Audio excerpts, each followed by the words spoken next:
Hi, this is Louisa Tanner-Munson, and today I'm doing my monthly free reading for a very special person who's actually celebrating their birthday today. Now, I say this is a very special person. I don't actually know this person, and I'm not going to name her because I've never even spoken to her before. This is a request from a friend of a friend.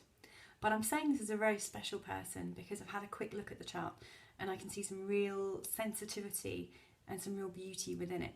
So what I'm going to do over the next however long it takes, I guess, is have a look at the potentials that this person was born with, and share some information about the gifts that this person brings to this lifetime, and also some of the challenges.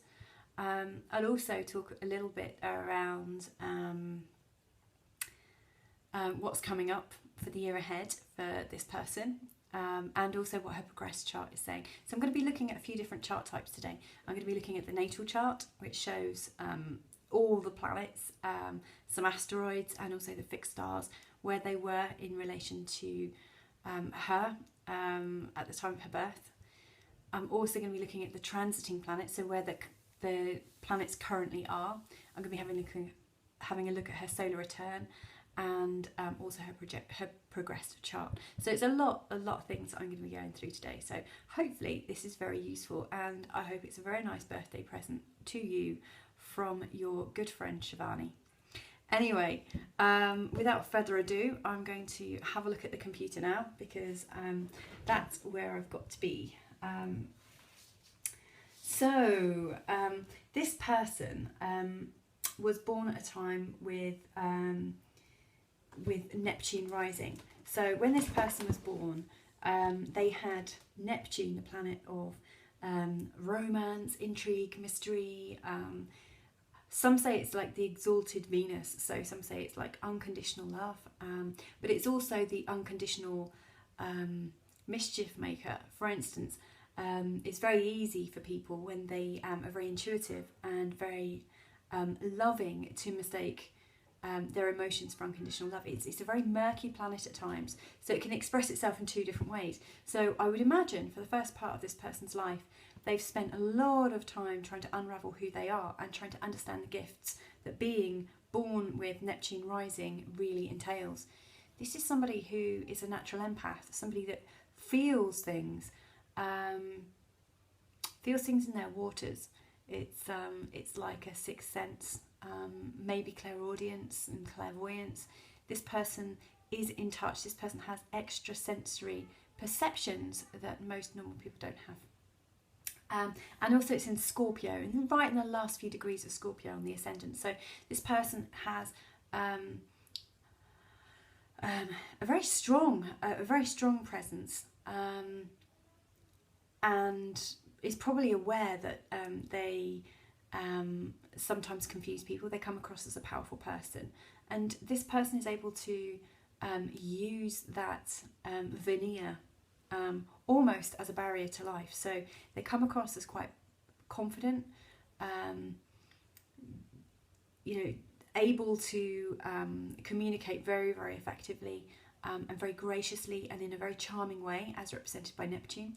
But behind the veneer, this is somebody who really does reserve the right to keep their private thoughts and their intuitions really locked in until somebody really proves themselves worthwhile of sharing it with.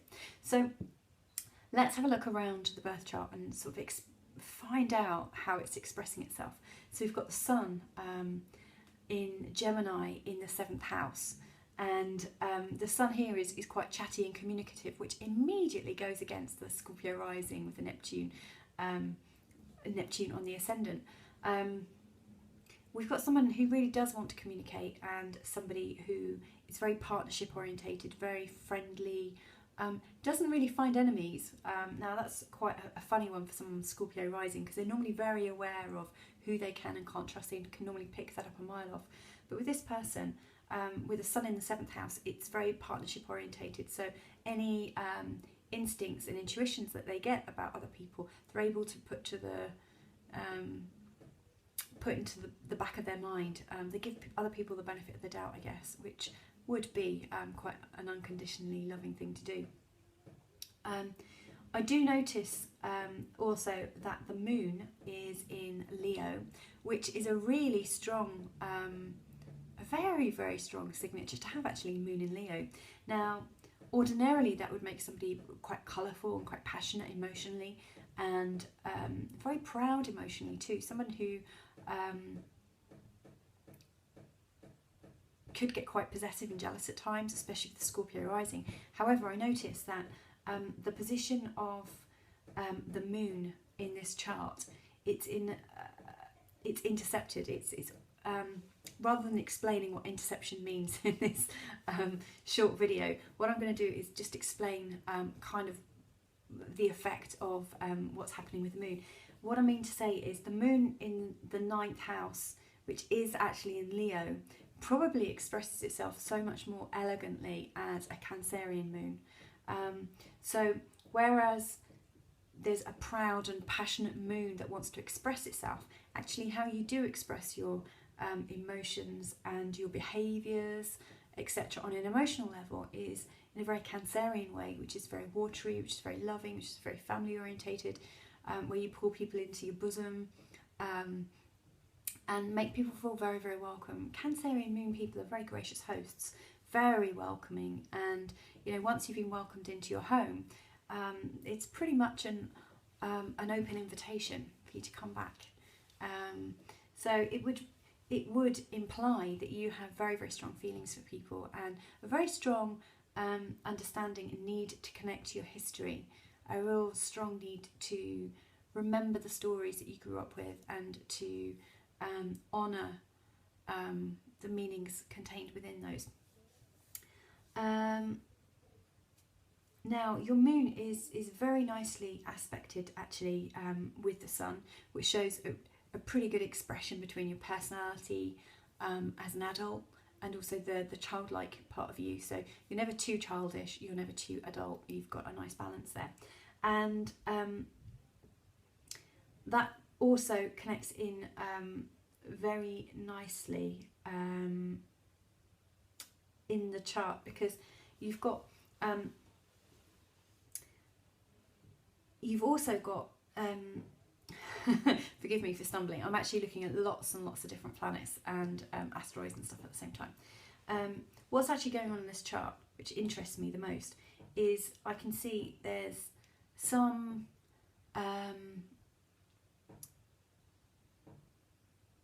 need for transcendence.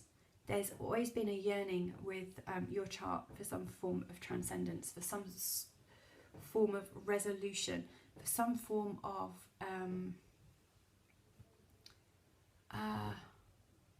final balancing is what I'm drawn to say. Now, I mentioned that your moon is in a part of the chart that is intercepted. Now, when I talk about an interception, what I mean is it's almost like a blind spot for you. The way anything in the intercepted areas, the way they express themselves is slightly hidden. It's almost like a blind spot to you. So how you would normally express yourself as a Moon in Leo person gets expressed by the previous sign. Now, you've actually got a lot of stuff going on in your 3rd and 9th houses, which are the intercepted duo. The 3rd house, which is the house of neighbourhoods and communications and early education, it's got your part of fortune in, which is a great thing, which shows that you've always quite done well educationally, and I think one of the areas for you that brings you the most peace is through learning, and it's in Aquarius, which is a very humanitarian sign, but like I said, it's expressing itself more in a Capricorn way, the previous sign. So anything in Aquarius that you've got is expressed in a Capricorn way. So your part of fortune, your Priapus, which almost shows how you escape the confines of your life, the parts of your life that really drag you down and wind you up. They get expressed very much in a Capricorn way. Now, to explain that, it's a bit like you take great pride in